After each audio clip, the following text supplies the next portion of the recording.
Well, imagine you're on a hillside. Galilee, the lake, is just over there in the distance. The heat is shimmering.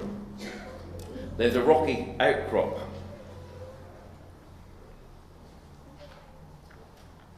You've heard about a new preacher who recently has come to Capernaum on the shores of Galilee, and he's been healing sick people and gathering a following. Some people are saying that this is the man who's going to kick the Romans out of Israel, finally. And you're curious, could that be true? And he's gone up a hillside. And this preacher, who has got the name Yeshua, he's climbed a rocky outcrop. And you've come to see and hear him. What's he going to say? What's his message going to be? What's his plan? Perhaps he's going to speak to us and inspire us with some military campaign to oust the Romans. Maybe he's got some clever political machinations. Or perhaps he's going to rouse a rabble and we're going to cause trouble. Well, that's the context, that's the scene. And we're going to listen in to what he said. Let's read the context in Matthew 4. From that time on, Jesus began to preach, "Repent, for the kingdom of heaven has come near." And Jesus went through Galilee, teaching in their synagogues, proclaiming the good news of the kingdom and healing every disease and sickness among the people.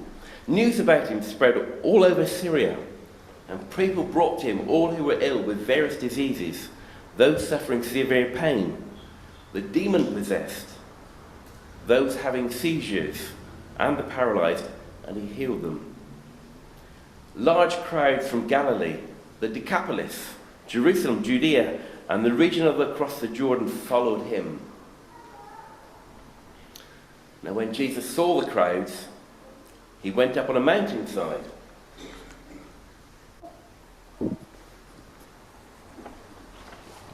And sat down. His disciples came to him, and he began to teach them. How good is life for the poor in spirit, because theirs is the kingdom of the skies. How good is life for those who grieve, because they will be comforted. How good is life for the unimportant, because they will inherit the land. How good is life for those who hunger and thirst for right relationships, because they will be satisfied. How good is life for those who show mercy, because they will be shown mercy. How good is life for the pure in heart, because they will see God. How good is life for the peacemakers, because they will be called children of God. How good is life for those who have been persecuted on account of doing what is right, because theirs is the kingdom of the skies. How good is life for you when they insult you and persecute you and speak any evil lies against you on account of me. Celebrate and shout for joy, because your reward is great in the skies, because this is how they persecuted the prophets. Hang on a minute, I don't get that. How can it be good if I'm being persecuted, if I'm mourning, if I'm sick? I don't make any sense at all to me. You're right, Ron. It makes no sense at all when measured by human expectations and with the limits of this earthly life. It also depends on what we value, comfort or godliness, self or others. But if you think this is all too negative, I think there's an encouragement at the end of what Jesus says. God's not unsympathetic to mistreatment, and eventually there's a reward. In fact, a great reward for those who are treated badly. They have a bright future with God, even if there is trouble in this life. You are the salt of the land. But if salt becomes unsalty, then what can make it salty again? It's useful for nothing. Thrown out and stepped on by people. You are the light of the world. A city that's set up on a mountain cannot be hidden. And they don't light a candle and put it under a basket, rather on a candle stand. And it will shine on everyone in the house. In the same way, let your light shine before people, so that they can see your good works and give glory to your Father who is in the skies.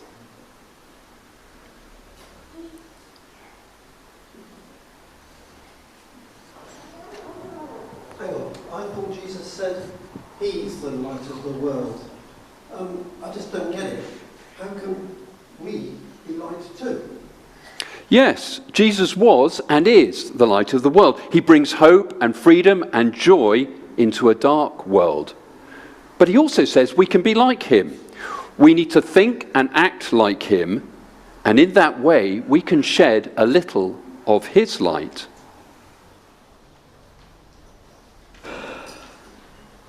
Now, don't suppose that I've come to do away with the Torah or the prophets. I haven't come to do away with them, but to fill them full. Because truly I tell you, until the sky and the land pass on, not one dot or squiggle will pass from the Torah until all things have taken place. Therefore, whoever undoes one of the least of these commands, and then they teach people to do this, that person will be called the least in the kingdom of heaven. And whoever does the commands and then teaches to do them, that person will be called great in the kingdom of heaven. Because truly I tell you, unless you're doing what is right, far surpasses the scribes and the Pharisees, you won't be entering into the kingdom of the skies. Hang on a minute. I thought you said Jesus set people free. Yes, he does. He died in our place so we can experience complete forgiveness if we ask him. That's amazing. But that doesn't mean there is no longer right and wrong. God is still holy and just, and his law is there for our benefit. It points to good and solid principles to live by. When we fail, we can be forgiven. But that doesn't mean the law is wrong, and Jesus wants to reinforce this, as some of the teachers of the law think he's gone soft on God's righteousness and his holy law. Not so. Now you've heard it was said to the ancients, you will not murder, and whoever murders will be guilty by the court. And I say to you, anyone who is angry with his brother will be guilty by the court. And whoever calls his brother a good for nothing, well, they'll be guilty by the Sanhedrin. And whoever says fool will be guilty of the fire of Gehenna. Therefore, if you're presenting your offering at the altar and there remember that your brother has something against you, well, leave your offering there and go and be reconciled to your brother, and then come and offer your offering. Settle matters in a friendly way with your legal opponent while you're with him on the way to court, so that your opponent won't hand you over to the court judge, and the court judge to the officer, so that you are thrown into prison. Truly I tell you, you will not come out of there until you have paid back the last coin. And you've heard it said, you will not commit adultery. And I say to you that anyone who goes on looking at a woman to cultivate lust for her, well, he has already committed adultery in his heart. If your right eye causes your downfall, well, tear it out and throw it away. For it's better for you to lose one of the parts of your body than your whole body to be thrown into Gehenna. And if your right hand causes your downfall, well, cut it off and throw it from you. For it's better for you to lose part of your body than for your whole body to go off into Gehenna. It's also been said, whoever sends away his wife, he must give her a certificate of divorce. And I say to you that anyone who sends away his wife, except on the grounds of sexual immorality, he makes her the victim of adultery. And whoever marries a divorced woman commits adultery. Again, you've heard it said to the ancients, do not break your oath, but fulfill to the Lord the vows you've made. And I tell you, don't swear an oath at all. Not by the sky, because it is God's throne, and not by land, because it is God's footstool, and not by Jerusalem, because it is the city of the great King. And do not swear by your head, for you cannot make even one hair white or black. But let your word be yes or no. Anything beyond that comes from the evil one. And you've heard it said, an eye in recompense for an eye, and a tooth in recompense for a tooth. And I say to you, do not resist an evil person in kind. But whoever slaps you on the right cheek, turn the other to him too. If anyone wants to sue you and take your shirt, well, let them have your coat. Oh. Whoever forces you to go 1 mile, go with him too. To the one who asks of you, give.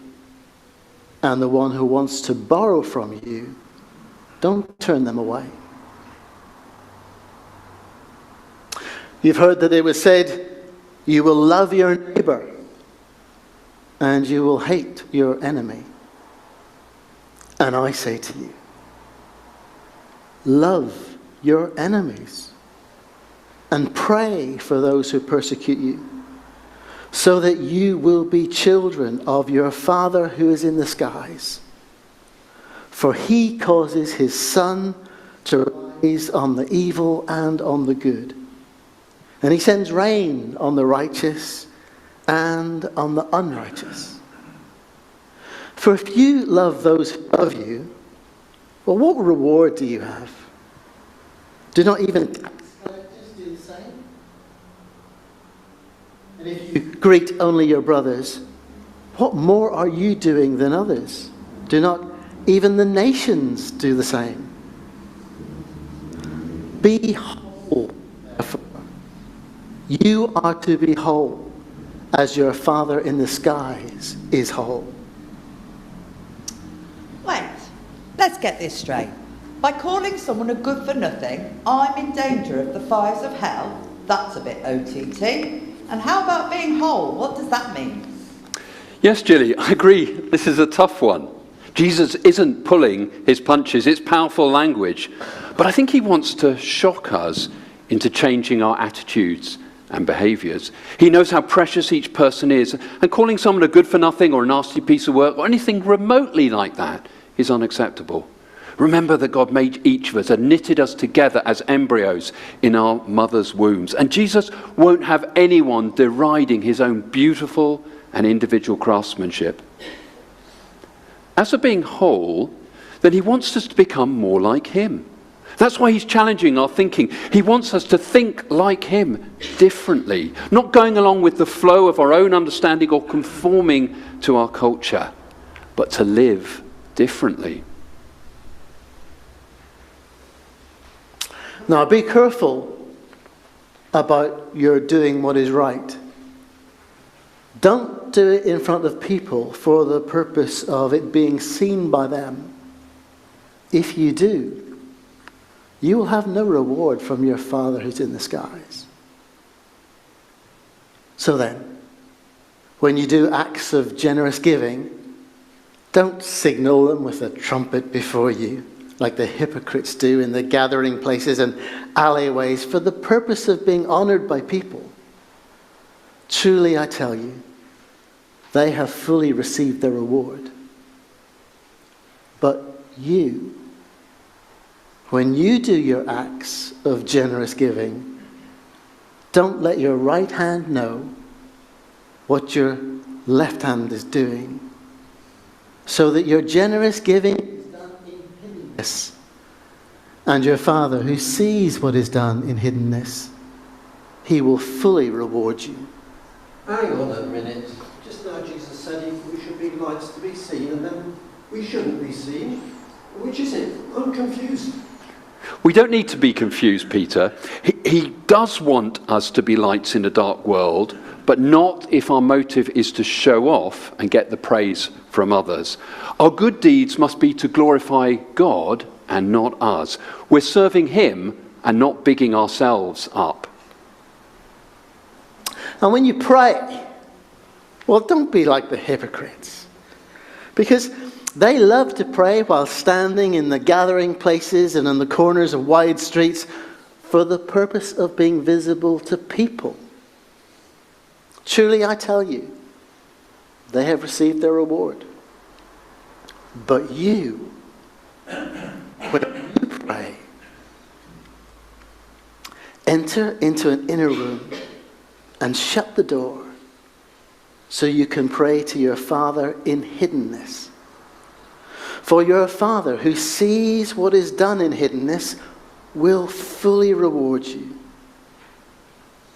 And when you are praying, don't use meaningless repetition like the nations do, because they suppose they'll be heard on account of their many words. So don't be like them, because your Father knows what you need before you even ask. Therefore, when you pray, do it this way. Our Father who is in the skies, may your name be recognized as holy. May your kingdom come, and may your will be done as it is in the skies and also on the land.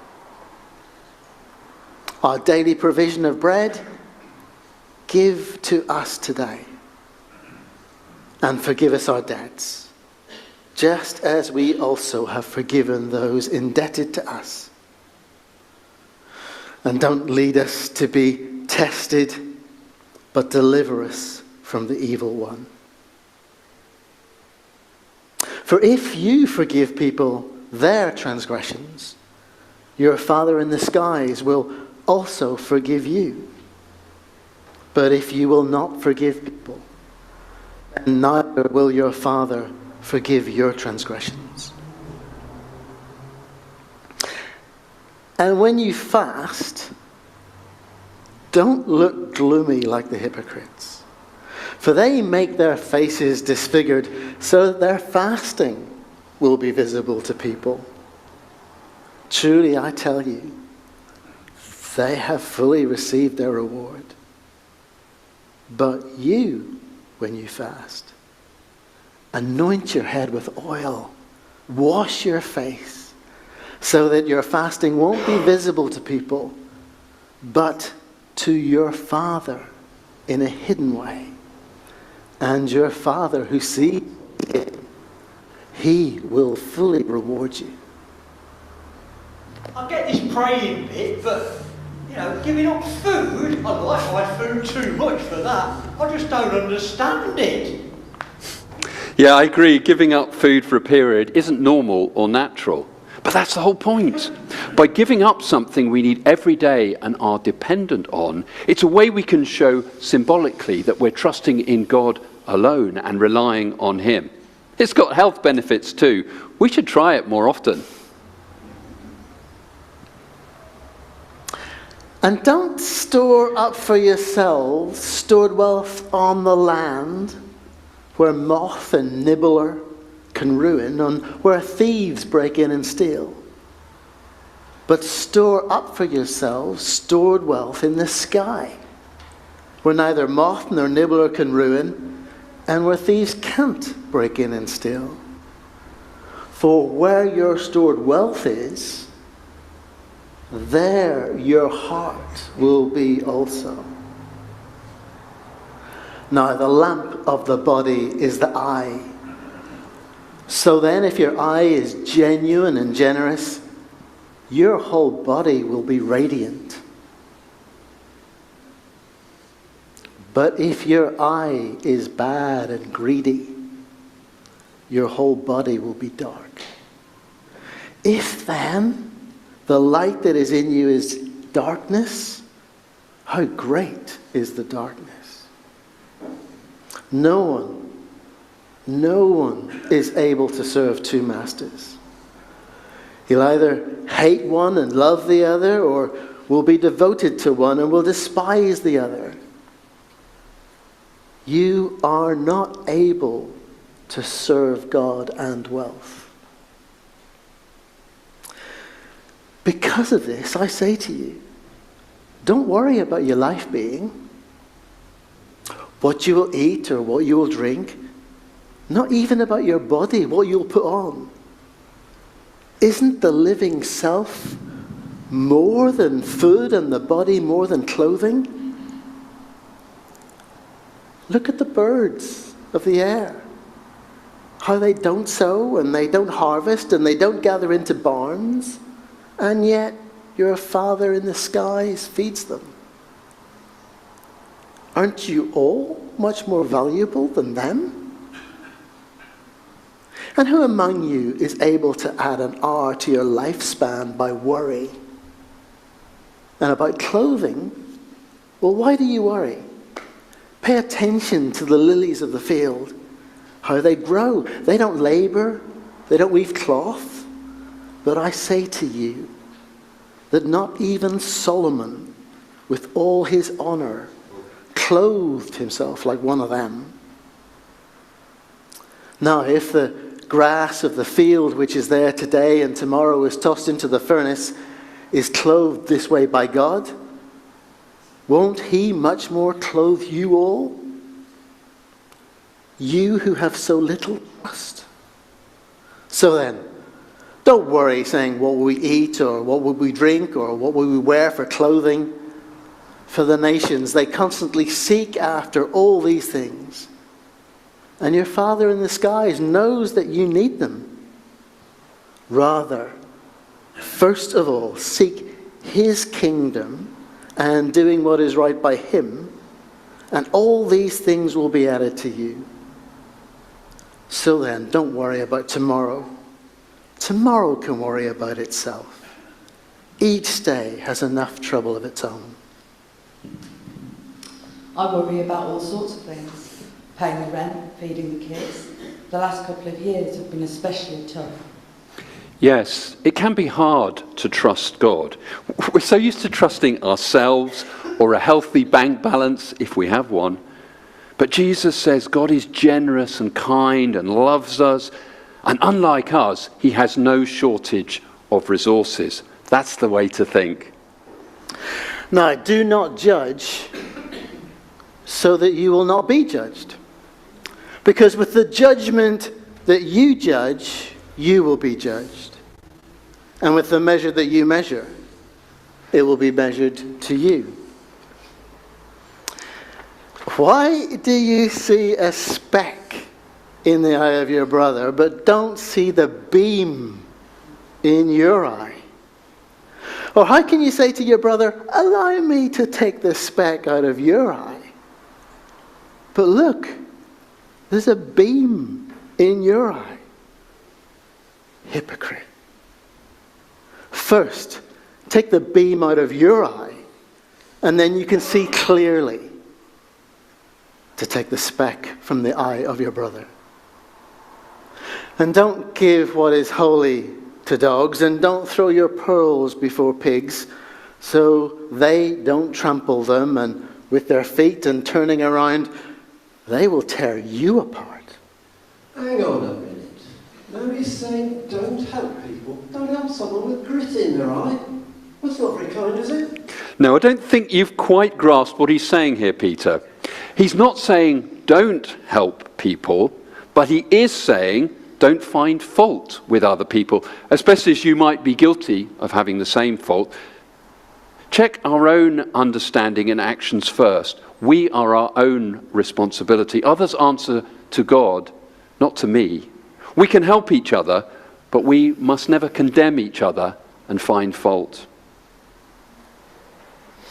Ask, and it will be given to you. Seek, and you will find. Knock, and it will be open to you. For everyone who asks will receive, and the one who seeks will find, and to the one who knocks it will be open. Or what person is among you who, when their son asks for bread, would give him a rock? Or when he asks for a fish, would give him a snake? So then, if you all who are bad know how to give good gifts to your children, how much more will your Father in the skies give good gifts to those who ask? So then, everything that you desire people do to you, so also you do to them. For this is the Torah and the prophets. So this is how we should pray. Exactly. Think about what he has just said. The key to prayer is remembering we have a Father in heaven who knows our needs and is willing to give us whatever is good if we ask. It's as simple as that. Of course, he is almighty and holy and deserves our worship as well. And we also need to confess when we mess up. If you want a great example of how to pray, then remember what he said a bit earlier. Perhaps we could try it. I tell you, enter through the narrow gate, because wide is the gate and broad is the road that leads to ruin, and those who enter it are many. How narrow is the gate, and constricted is the road that leads to life, and those who find it are few. And watch out for legitimate prophets who come to you in the clothing of sheep, but inside they are wolves who snatch. By their fruits you will recognize them. Do people gather grapes from thorn bushes or figs from thistles? Same way. Every good tree produces good fruit. But the diseased tree produces bad fruit. A good tree cannot produce bad fruit, and a diseased tree cannot produce good fruit. Every tree that does not produce good fruit is cut down and will be thrown in the fire. So then, by your fruit, you will recognize them. And not everyone who says to me, Master, Master, not everyone who says that will be allowed to enter the kingdom of the skies, but rather the one who does the desire of my Father in the skies. Many will say to me on that day, Master, Master, didn't we prophesy in your name and cast out demons in your name and do mighty acts in your name? And then I'll confess to them, I've never known you. Go away from me, you who act as if there is no Torah. Narrow gates? False prophets? It all sounded really complicated to me. Yeah, sometimes it's very hard to know what's right, to distinguish one path and another. Sometimes we know what's the right thing to do, but it's really hard to do it. And Jesus gets that. He had some really tough life choices himself, but he always got it right, and he wills us on to get it right too, even if it costs us. But notice the warning he gives us too. Not everyone has good intentions, and some people may even want to deceive us. Fortunately, Jesus gives us a very practical means of discerning. If the fruit from someone's life is bad, then don't trust what they say. Learn from people who live out what they teach. Just saying something isn't enough. It's not real. We must live it out too. So then, everyone who hears these words of mine and does them, they will be like a wise man who built his house on the rock. And the rain came down, and the rivers came, and the wind blew, and they fell on that house. But it did not fall, because its foundation was on the rock. And everyone who hears these words of mine and does not do them, well, they'll be like a foolish man who built his house on the sand. And the rain came down, and the rivers came, and the winds blew, and they fell on that house, and it fell, and its falling was huge. Yeah, I remember singing that story in Sunday school when I was a kid. But it's a bit scary if you think about what Jesus actually said. Does he really say that calamity and disaster will come upon us if we obey him? He cannot be serious. Yes, I think that's right. He's giving us a warning, but not to trip us up, but to help us make good choices and live productive and fruitful lives. For instance, loving your enemy might sound nonsense, but is a sure foundation for a renewed relationship, whereas getting your own back will just lead to retribution and disaster, like building on sand. It's a whole new way to think. In fact, in all of this teaching, if there isn't something that shocks us or really challenges us, we've not really been listening. Let's summarize a couple of the main points. You're actually in a good place when you're weak, because it helps you trust God. Trust God, not cash in the bank or my own cleverness. Don't worry about what people think, but care desperately about what God thinks.